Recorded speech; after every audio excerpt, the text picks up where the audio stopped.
도시 봉쇄를 했을 때 우리가 환경에 대해서 새롭게 보게 된다라고 했잖아요. 이게 바이드노믹스로 연결이 돼요. 바이드는 신재생 에너지, 그 알리백이라는 게 있어요. 이게 뭐냐면 생산시설에 나오는 모든 전력의 100%를 신재생 에너지를 통해서 쓴 제품만 받겠다 이거예요. 그렇지 않으면 뭐 탄소세나 이런 걸 부과할 거예요. 그러니까 우리나라 같이 제조업 기반이고 수출을 해야 되는 나라에서는 이거 되게 중요한 거거든요. 신재생 에너지로 모든 전력을 쓴 회사의 것만 받겠다. 그것 때문에 BMW에서 LG화학 같은 배터리를 받는데 알리백을 적용한 제품만 받겠다라고 해서 파토가 났어요. 그러니까 외국은 지금 이미 뭐 우리가 알만한 뭐 30대 기업들은 전부 다 알리백을 적용을 하고 있어요.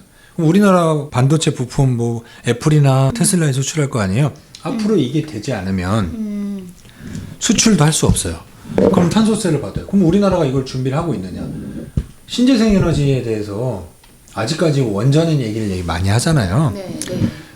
지금 이제 탈원전 하면서 이제 원전에 대해서 줄이면서 신재생에 대해서 올리는데 이거에 대해서 되게 부정적인 생각을 가진 분들이 많아요. 왜냐면 예전에 우리 MB 정권 때 이거 한번 해먹은 회사다라고 생각을 하는 거죠. 신재생 에너지다라고 하면 뭐가 있죠? 뭐 태양광, 풍력, 예. 그렇죠. 풍력 이런 게 있죠. 코로나 이후에 집행되는 예산들이 이쪽으로 많이 집중이 되고 있어요. 그러면 요거를 뭐 저장해야 되니까 뭐 ESS 뭐 저장 장치 이런 것도 있겠죠. 그러니까 요런 쪽으로 산업을 넓혀보면 돼요. 제가 2017년도에 태양광하고 풍력으로 돈을 되게 많이 벌었어요.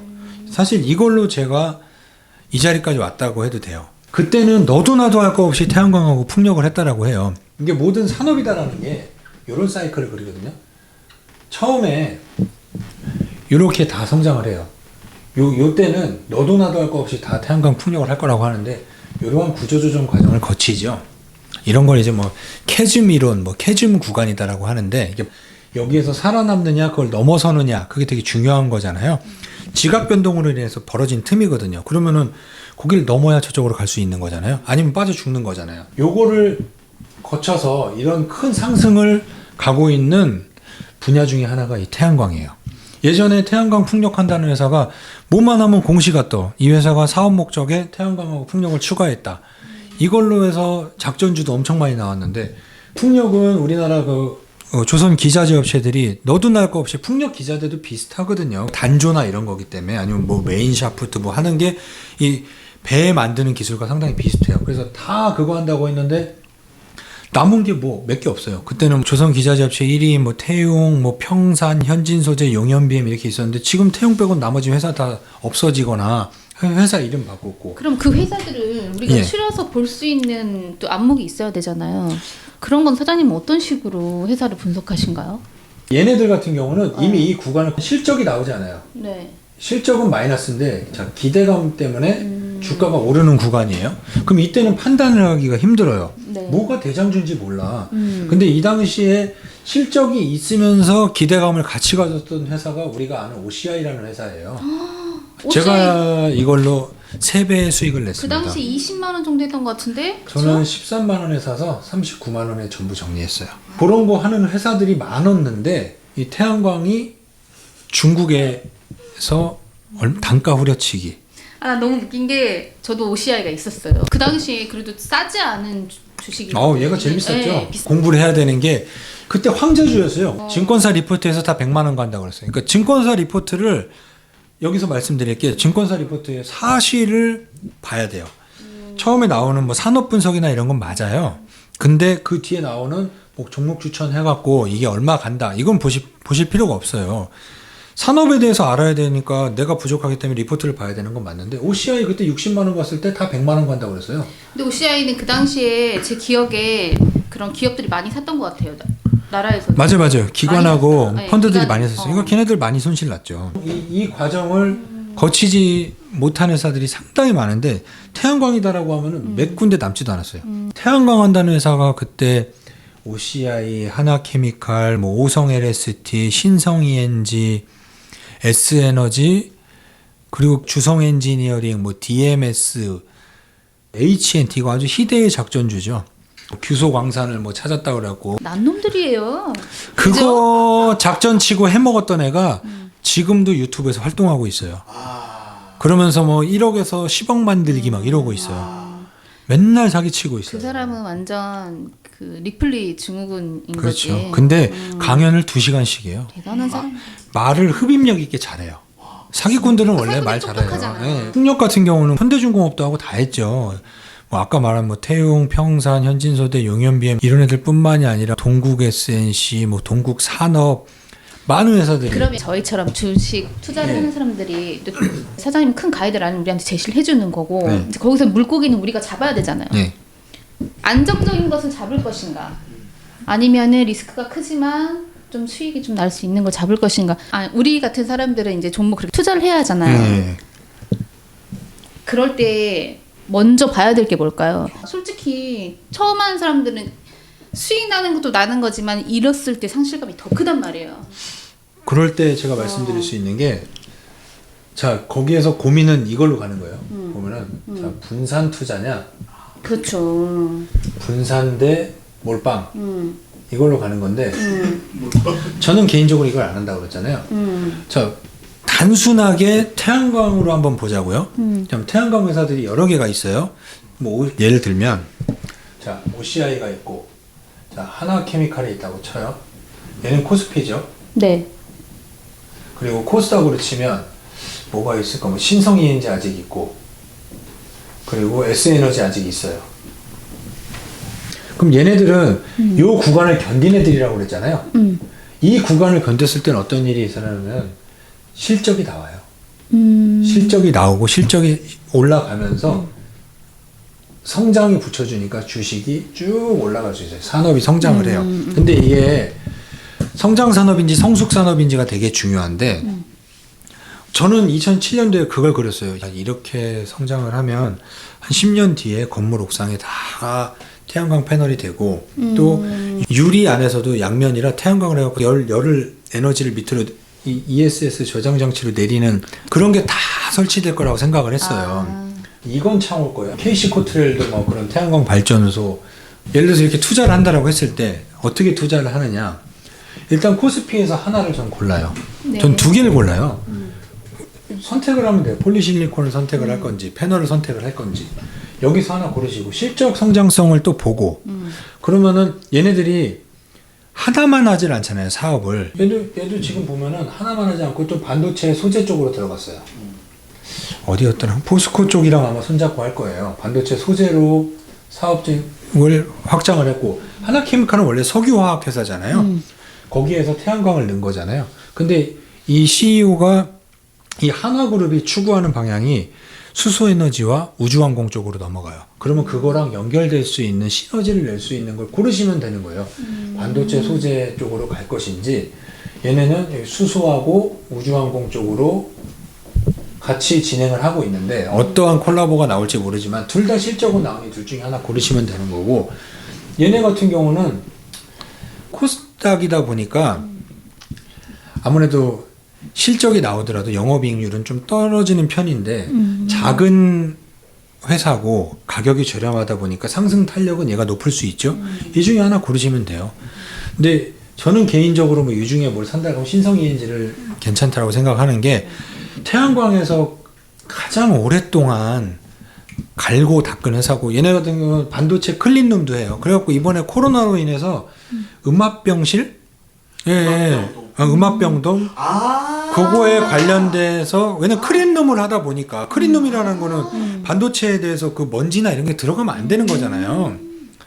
뭐 그런 거를 같이 하고 있는 회사고, 이 회사의 자회사가 또 뭐가 있냐면 SBI 인베스트먼트라는 회사가 있어요. 얘네들이 아마 뭐 야놀자랑 이런 데 많이 투자를 했어요. 하나 신경 써서 봐야 될 분야가 뭐냐면, 최근에 쿠팡이 상장을 했잖아요. 쿠팡이 상장을 하고 나서 우리나라 벤처기업의 값어치에 대해서 이게 비싸냐 싸냐라는 논란이 벌어졌어요. 어쨌든 미국에서 100조의 값어치를 쳐줬잖아요. 그러면은 그거랑 비슷하게 가고 있는 마켓컬리랑 뭐 무신사랑 야놀자 직방이라든지 도대체 얘네들 얼마를 쳐줘야 되냐라는 얘기가 나오면서 벤처회사는 벤처 투자에게 투자금을 받잖아요. 그럼 나중에 그걸 투자금을 회수를 하는 거고, 예전에는 벤처 투자 회사는 그냥 마치 대부업 정도로밖에 취급을 못 받았어요. 그럼 저평가를 받았는데, 소프트뱅크가 벤처 투자 회사잖아요. 그러니까 걔네 값어치처럼, 야, 이제는 벤처 투자 회사도 새로운 가격을 형성할 수 있는 산업군으로 봐야 되지 않겠느냐라는 생각을 하면서 회사 주식이 그쪽으로 움직여요. 그러면은 신성이엔진은 크린룸에다가 태양광에다가 SBI 인베스트먼트라는 그 벤처 투자 회사까지 같이 운영을 하죠. 괜찮네요. 여기 이 종목은 괜찮죠. 뭐 실적도 괜찮은 나쁘지 것 않고. 같네요. 그 S에너지 같은 경우는 태양광도 하지만 자회사가 S퓨어셀이라는 회사를 하고 있어요. 연료전지.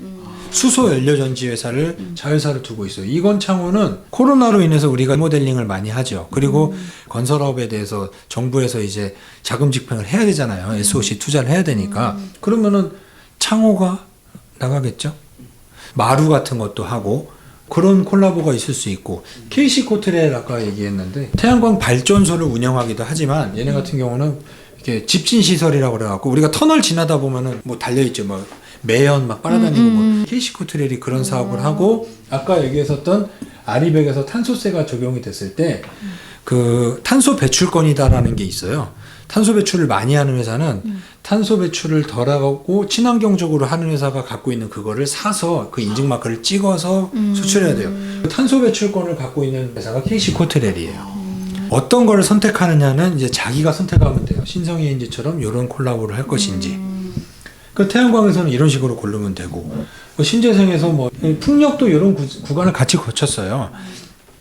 풍력으로 가면은 또 회사를 고르자면 많죠. 풍력은 코스피에선 효성그룹도 있고 코스닥에 좀 있네요. 뭐 CS윈드라는 회사가 있는데 걔네가 윈드타워 관련돼서는 세계 1위예요. 그러면 그 안에 들어가는 베어링 부분에서 CS 베어링이라는 자회사도 갖고 있고 더 작은 기업으로 가면 삼강 M&T, 세진중공업, DMS 이쪽으로 가요. 종목들이. 그러니까 거기에서 선택을 하는 거예요. 근데 그건 있어요. 1등주를 하는 게 좋아요. 근데 과연 자 1등주가 무엇이냐? 수익률이 1등주인 거는 차트를 참고를 해야 되고 수익률보다 안정성에서 1등주는 이 재무제표를 봐야죠. PER이든 뭐 이런 거 있잖아요. 그런 지표를 좀 봐줄 필요 있어요. 실적이 느느냐. 그런 거를 평가할 수 있는 거는 금요일 날 나갑니다. 환경에 대해서 넘어가다 보면은 이 바이든이 이 아리백이다라는 정책을 썼으니 나라에서는 당연히 신재생에 투자를 해야 되는 거잖아요. 그러면 여기에 들어가는 게 친환경적으로 뭐 배출가스를 많이 내보내는 거 그거 없애야 되니까 뭐 전기차 이건 당연히 뜨고 또 수소차 나오잖아요. 수소차 이거에 대해서 공부를 해야죠. 그러니까 아까 말씀드렸던 이 캐즘 구간이다라는 게 산업 전반에 대해서 다 적용이 되거든요. 특히 기술적인 분야에선 더 그래요. 근데 요 분야의 요 구간이 예전에는 제 생각에는 10년 정도는 됐던 것 같아요. 이런 거 거치는 구간을 봤을 때 로봇 산업도 그랬고 근데 이 전기차와 수소차는 과연 이 구간을 거쳤느냐 10년 전에 이미 2차전지 있었어요. 2차전지 한다는 회사 많았어요. 근데 지금 살아남은 기업은 몇 개 안 되죠. 뭐 LG화학, 삼성 SDI 뒤늦게 SK 이노베이션 들어왔고 그 밑에 예전에는 잡주 취급받았던 뭐 일진 머티리얼즈, 뭐 에코프로 BM, 포스코 케미칼, 대주전자재료 막 이렇게 쭉 나오거든요. 걔네들은 이 구간을 다 거친 애들이에요. 그러니까 작년에 이 구간 안에서 수익을 크게 늘었었던 거고. 적소차는 또 이 10년이지 않냐? 그렇지 않은 게 정책이 이때는 이 코로나로 인해서 나라에서 큰 정부가 됐잖아요. 정부가 크게 관여해서 돈을 풀어갖고 경기를 살리는 거잖아요. 그러면은 거기에 자금을 집행을 하고 규제나 이런 거에 대해서 완화를 하는 거잖아요. 예전에는 얘네들은 그런 거 없이 이걸 견딘 애들이에요. 근데 지금 수소차나 이런 애들은 우리나라에서 계속해서 지원을 해주고 대기업이 움직이는 걸 봐야 된다라고 했을 때 SK나 뭐 한화, 뭐 포스코 이런 대기업들이 지금 수소차에 집중을 하고 있잖아요. 자, 정책과 대기업이 들어가고 규제는 없어지고 그리고 이 퓨어셀이라고 하는 완전 깨끗한 에너지에 대해서 클린 에너지에 대해서 전 세계적으로 같이 움직일 때 이 구간이 길겠냐고요.